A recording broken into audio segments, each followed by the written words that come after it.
When I see this post, man, I think, what do I bother sometimes? I've told you 50,000 times, bro. It's the business cycle. It's taking forever. Everything is dog shit. If you want to go and cherry pick BNB, and you can't even cherry pick XRP because the XRP BTC ratio, it's still down, I think, 89% from 2017. So you can't even cherry pick that. Well, so what are we going to cherry pick?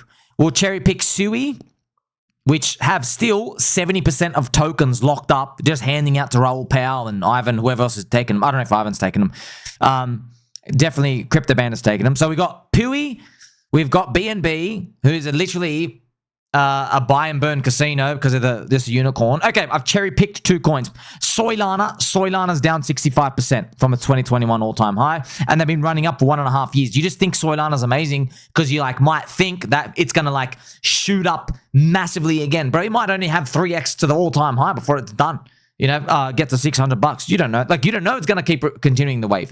Everyone in it thinks they're gonna get that. So I've cherry picked 2 coins. And then, yeah, let's go cherry pick the other 498 that still haven't moved, still down. It is what it is, man. It is what it is. Oh, man. What are we meant to do? I know what happens, man. We know what happens. If Richie spends money now, he will get dumped on. Not if, not maybe, not, there's a chance 100% he gets dumped on. No, that is uncertain on that. We've seen that time and time again. When the business cycle is down, every single rally gets dumped. This is it. Business ISM's trash, gets it. Okay, green box, Hex, went to an all-time high here. Green box here, ALTSEASON, wave 1 and wave 2, all right? XRP does this big move, so does Ethereum. ALTSEASON, wave 1 and wave 2 up here. Business ISM up, business ISM up, business ISM up. You are literally giving away money if you do anything down here. You're just giving away money. And you know what? I can't speak for Richard, but I wouldn't be surprised if he's thinking, I guess this is good for me because I want more patient people. I want more supply out. It's actually best for all of us, friends. The more people that sell here, you got to think about it, okay? There are people here that have been holding for 3 years. They're like, I'm renovating my home. I need $50,000. Okay. They have to sell, I don't even know what it is. They have to sell maybe 5 million hex or whatever down here. Yeah, they got to sell 5 million hex here to get their $50,000. Right, but if the cycle was up, maybe they don't have to sell, instead of 5 million hex, maybe they only need to sell 500,000 hex. You see, they need to sell less quantity, but they have to get rid of 5 million hex down here, even more, just to get their money. And think about it, if you have a supply control and you're trying to look at all the wallets, you're like, good, let them out.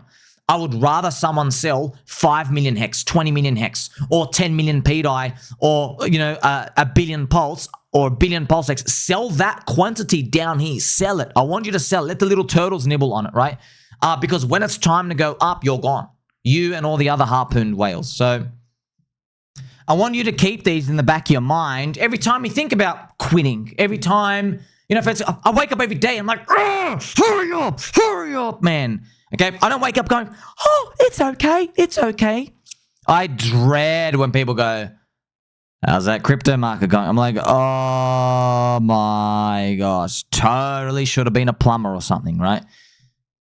But look, man, friends, just look, man, look. Just look at this picture, okay? You've got Meow Meow, you've got Kyle the Circumciser out here.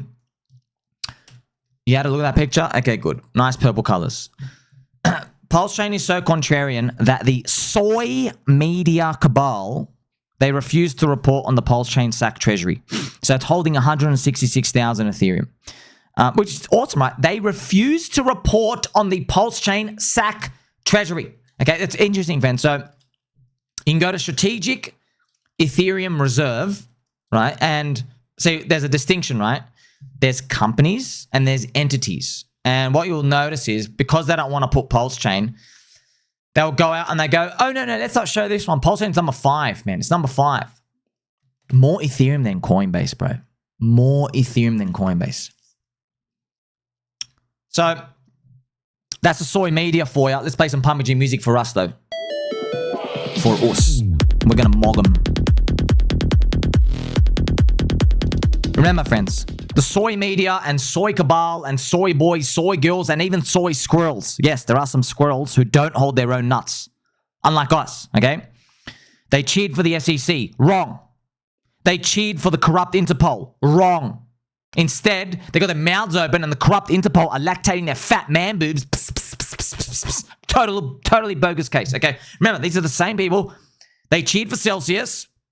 They cheered for FTX, okay? So they don't have a real good history of, making the wisest decisions. And some of them even cheered for Cockfi. You remember?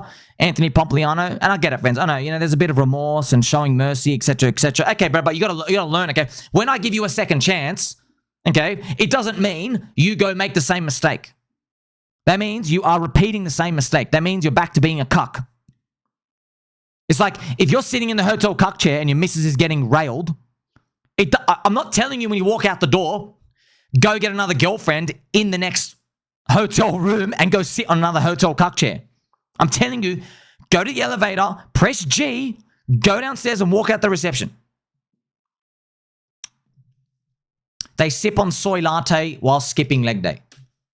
Don't forget, friends, like a lot of these people, they're just cheering green candles, man. All right? They peddle centralized, mutable, permission-required databases, which are disguised as Layer 1 blockchains, releasing vested tokens to paid influencers. Don't forget, PulseChain destined for glory. Deep value, Contrarian.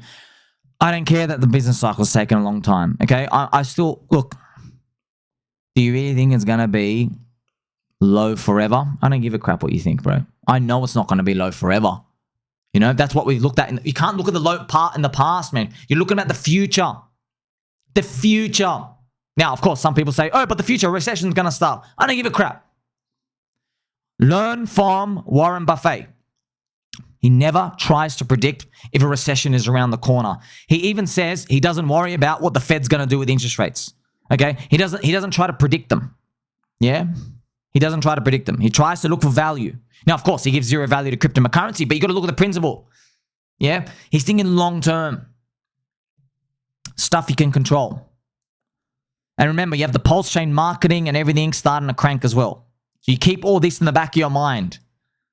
And friends, whenever I make these videos, there's always someone, they get a bit snarky and they go, oh, we're down for the day, but apparently the economy is doing well. So just shut up, bro. What are you talking about? Like, what are you talking about? You are the guy, you go outside and it's raining and then you check the weather app and you say, they said it was only a 10% chance of raining. You know what I mean? You're that guy. What are you proving to anyone? You're just proving that you're a cuck. How do you think early Bitcoin has survived, by the way? The thing went down 94%. Everybody was trying to ban it. Mt. Gox did 85% of the world volume, the trading volume. Yes, it did. In 2013. Mt. Gox, 85% of the world trading volume for Bitcoin. It was a Ponzi. Went to zero. You had all these economists saying Bitcoin is only used to buy cracker gear, to buy illicit substances. It's for terror heists, for pedophilies. That's literally, go check it. And they called it the cult of Satoshi, but they still believed. And by the way, we got an advantage now. I can see the correlations with the business cycle, global M2. They didn't have that back then. They're just like, just hold on to it. Maybe something happens. All right. That's why they were holding $300 of Bitcoin and not $30,000 worth of Bitcoin. Do you see what I mean? Now we have more information. So you've got to, if you want like a higher edge, you got to like increase your size, because a lot of people in crypto still think it's a lottery ticket stuff. Whereas we have people like going deeper. They're not putting, say, 1 week of investing in. They're actually like DCAing in. They're the people going to win. You see, you can't put in 1 week of wage, doesn't matter what country you're in, and expect to make 1,000x anymore. You don't get that. That already happened. Now, people are making 10 to 20x's, hopefully, which means, if you get 1 week of wage, you're only going to make 6 months of income. That's why there are people here that have like 1 whole year of living expenses put into crypto. Whatever country you're in, some countries out there, people need like $10,000 US a year to live. Okay, People have like $10,000 in those countries that have them in crypto. They're like, hey, if this gets 10x, that's 10 years I don't have to work. And then in the next cycle, I only need like another 2x or something, or 3x. You see what I mean? That's how you make the strides and the leaps. So there's so many eyeballs in crypto, they're all stacked the same way, but you don't get that by betting on the favorite, okay? But when everything's low and, you know, there's people still saying that it's over, you don't need to go very far to find value. We've come a long way as well, friends. 11 years ago today, Hal Finney, the first Bitcoin recipient, passed away. Hal Finney, rest in peace. Friends, Hal Finney, he had a $10 million Bitcoin price. He just equated the market cap of the world money supply. You know, he's like the first moon boy Matt. Just, you know. Look, one day they'll be teaching this in university lectures. You know what I mean? One day you're going to see a whole university lecturer, just the whole room, the whole auditorium, they're going to walk in and they've got peg nipples. And my gosh, you know it's too late by then.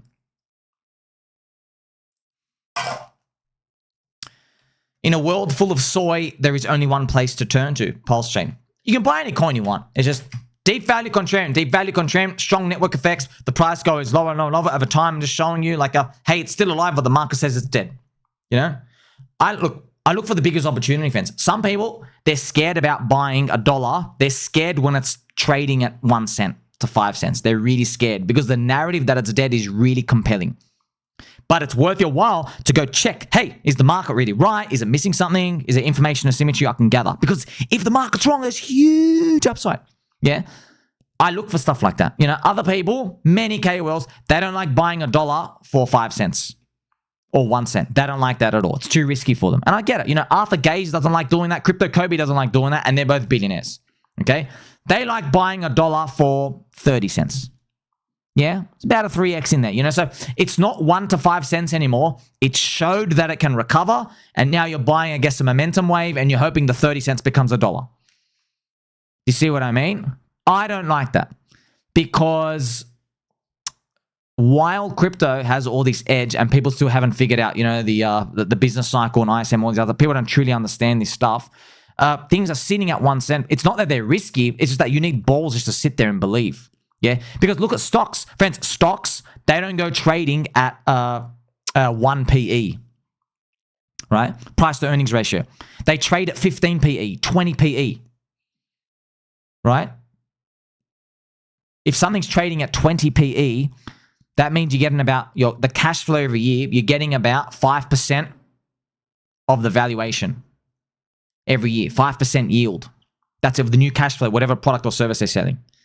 Yeah, that's cheap. You know when Warren Buffett was doing it in the 70s, friends? When he had squiggly hair and he's out at the disco. I think it was actually in the 60s. So pre-disco, friends. Pre-disco. Do you know what he was buying then? 3 PE. 3. He would go through the newspaper. He'd spend all his weekends, all day. There were companies trading for like 3 PE. So there's a company, let's say its valuation, it's trading at $1 million market cap, but it's making $330,000 a year in profit. Yeah, and they would trade that low because no one understood what the hell was going on, and there weren't any eyeballs looking at it. And he had to sift through like these big, thick newspapers and textbooks. He had to get all the valuations, and they get printed off every week or every month. And he'd go search for it. Do you see the value back then? You don't have that now, friends. You don't. All right? It's a different game now. But 1, we're in crypto. Big blue ocean edge. 2, you have PulseChain. No one understands network effects. You put all of this together, friendship gets confirmed. Like, subscribe. Catch you in the next one.